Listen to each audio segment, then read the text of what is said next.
Hi, my name is Lynn, and this is my video on special education and the history and laws. The education system, judicial system, and parents of students with disabilities have made huge strides in the education system. From segregating students with special needs to including them in everyday classrooms, the education system is ever-changing. As early as 1893, in the Watson versus City of Cambridge trial, the Massachusetts Supreme Court ruled that children weak in mind and that made unusual sounds or that could not take care of themselves could be expelled from school. Such characteristics that students with disabilities could not help doing, but that people did not understand or care to even try to. Then again, in 1919, the BD versus Board of Education case, Wisconsin's Supreme Court ruled that school officials could exclude a student with disabilities for having a condition that caused facial contortions, him to drool, and speech problems. The school officials suggested he go to a school for the deaf because his condition was nauseating to the teachers and other students and took up too much of the teacher's time. For years, there were cases stating that compulsory attendance of students was mandatory, yet there were more laws being made against students with disabilities in public schools because they were still seen as a disturbance. It wasn't until the major civil rights case of Brown versus Board of Education in 1954 that the clause of the 14th Amendment that the rights for students with disabilities began to change. From there on out, students with disabilities could be seen as another minority group and not be denied equal education opportunities. Pennsylvania's Common State Wealth did not allow students with disabilities to attend public school that did not attain mental health for 5 years and was considered a burden in the classroom. Was challenged in 1971 by the Pennsylvania Association of Retarded Children.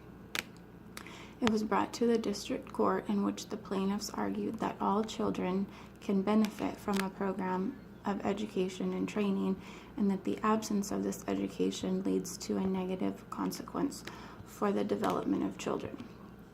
The case did not conclude until 1972, in which the judge ruled the former laws unconditional and that the state is to provide a free public education to all children between the ages of 6 and 21 years. To go along with the ruling, the state was told that they are to provide sufficient education and training for all exceptional students like that of their peers. As more and more cases took place, Congress began to pass acts that gave students with disabilities more rights in schools. The Individuals with Disabilities Act began in 1975 with revisions in 1997 and again in 2004. Protect the rights of children with disabilities and ensure that they receive a free, appropriate public education in the least restrictive environment. When the students deem eligible to receive the care, then an individualized education program is developed to ensure their needs are met. IDEA and FAPE help parents with procedural safeguards to ensure their children receive the education they need.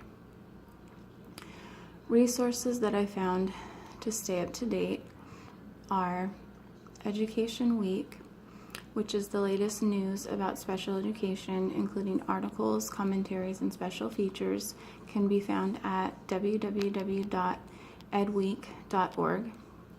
The National Association for Special Education Teachers is a national organization to help teachers with support and stay up to date with new information and techniques in the classroom. Can be found at www.naset.org, and a local one in California is the San Joaquin County of Education. This is a county in California where I live. It helps parents to find the right placement for their children, and it has any questions, it answers any questions that parents may have and that can be found at www.sjcoe.org. Thank you.